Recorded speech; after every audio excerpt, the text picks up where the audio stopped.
हाँ तो बच्चों, आज के वीडियो में हम कुछ इम्पोर्टेंट खोजकर्ताओं की बात करेंगे जो 10वीं 12वीं में तो आते ही आते हैं। उसके साथ साथ नीट एग्जाम और रीट लेवल फर्स्ट और लेवल सेकंड दोनों में भी ये टॉपिक है और सारी कंपटीशन एग्जामों में आने की संभावना रहती है। टॉपिक क्या है अपना?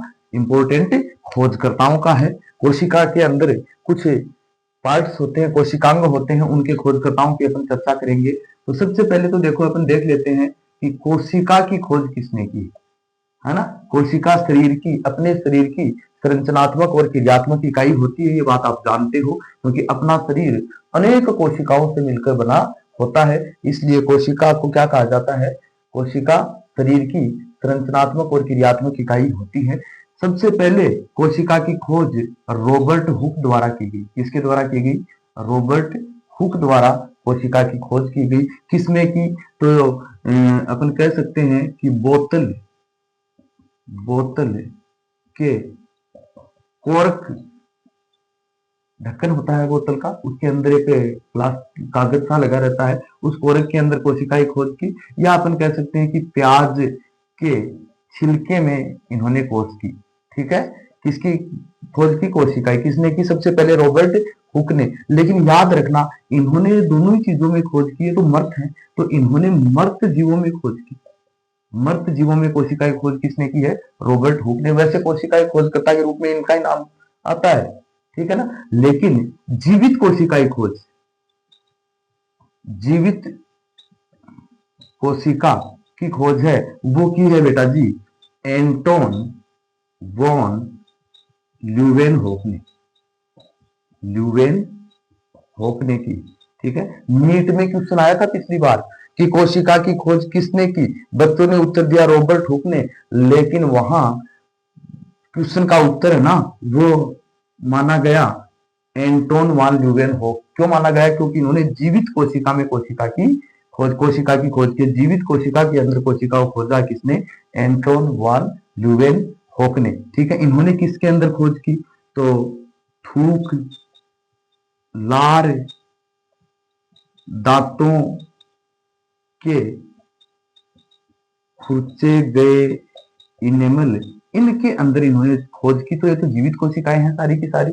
तो जीवित कोशिकाएं खोज का श्रेय किसको जाता है? एंटोन वान ल्यूवेनहोफ। चलो नाम ही आया तो देखो बता देते हैं। इनेमल है वो दांतों के ऊपर एक परत के रूप में पाया जाता है और सबसे कठोर परत है।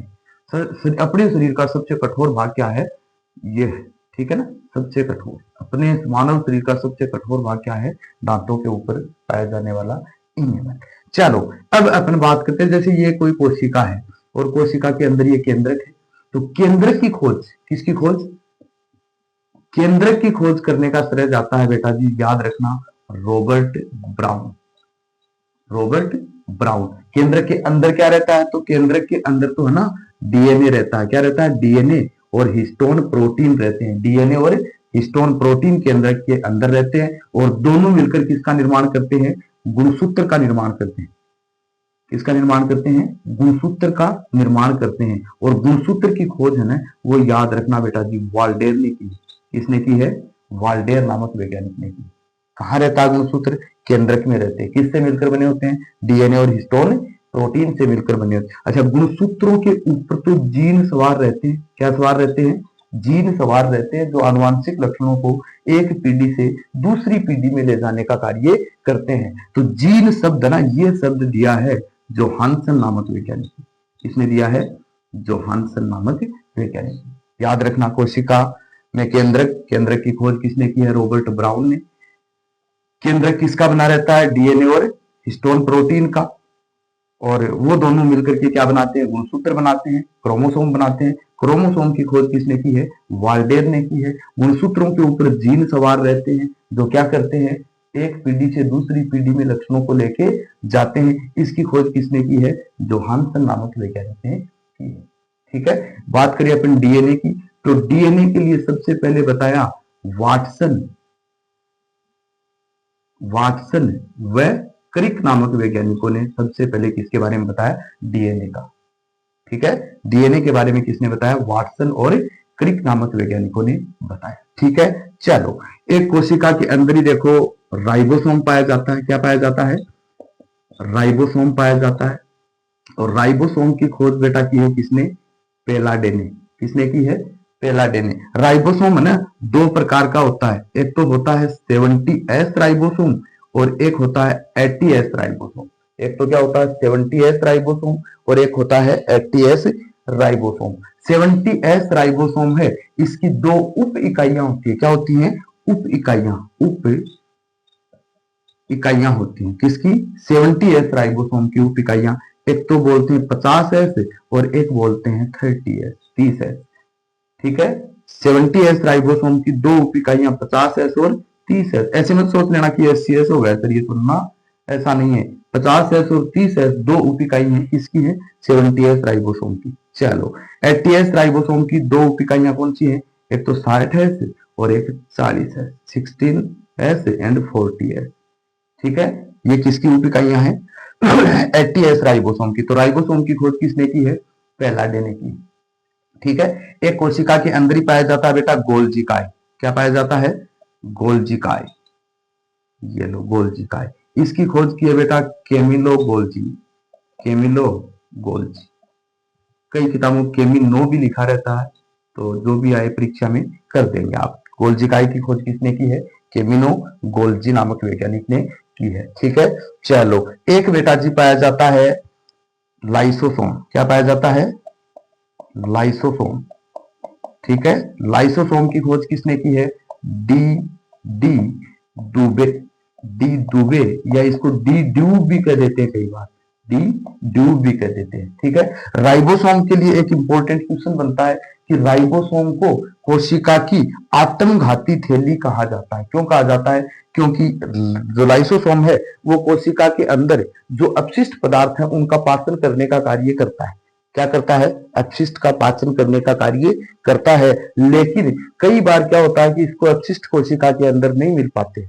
अपशिष्ट पदार्थ है वो कोशिका में नहीं होते हैं, तो इसको तो भूख लगी है, तो ये क्या करेगा? तो ये अपना स्वयं का ही पाचन करना चालू कर देता है और पूरे को नष्ट कर देता है। इस कारण लाइसोसोम को सुसाइड बैग ऑफ सेल या कोशिका की आत्मघाती थैली कहा जाता है। ठीक है, चलो एक कोशिका के अंदर ही पाई जाती है बेटा अंतर प्रद्रवी जालिका। क्या पाई जाती है?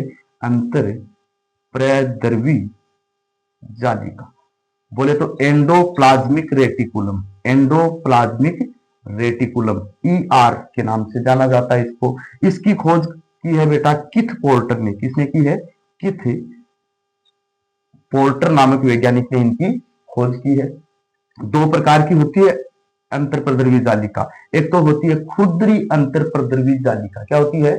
खुरदरी अंतर प्रद्रवी जालिका। खुरदरी का मतलब रफ एंडोप्लाज्मिक रेटिकुलम, RER। ठीक है, ये खुरदरी क्यों होती है? क्योंकि इसके ऊपर है ना राइबोसोम के कण जमा रहते हैं। राइबोसोम के कण जमा रहते हैं। प्रश्न आता है कई बार कि राइबोसोम के कण कौन सी अंतर प्रद्रवी जालिका पर रहते हैं? तो RER पर रहते हैं। दूसरी होती है स्मूथ एंडोप्लाज्मिक रेटिकुलम, चिकनी अंतर प्रद्रवी जालिका, SER। ठीक है, इसके ऊपर वसा जमा रहता है। वसा, वसा का संचय रहता है, इसके कारण ये क्या रहती है? चिकनी रहती है। तो अंतर प्रद्रवी जालिका की खोज किसने की है? किथ पोर्टर ने की है। दो प्रकार की होती है, खुरदरी अंतर प्रद्रवी जालिका, राइबोसोम के कण जमा रहते हैं, और SER मतलब चिकनी अंतर प्रद्रवी जालिका, इसके ऊपर वसा जमी रहती है। ठीक है, चलो इसके बाद अपन देखते हैं बेटा जी दो वैज्ञानिक हैं जिन्होंने कोशिका सिद्धांत दिया। क्या दिया? कोशिका सिद्धांत दिया। चलो क्या दिया है? कोशिका सिद्धांत दिया है। और कोशिका सिद्धांत किसने दिया है? स्वान व स्लाइडेन। स्लाइडेन।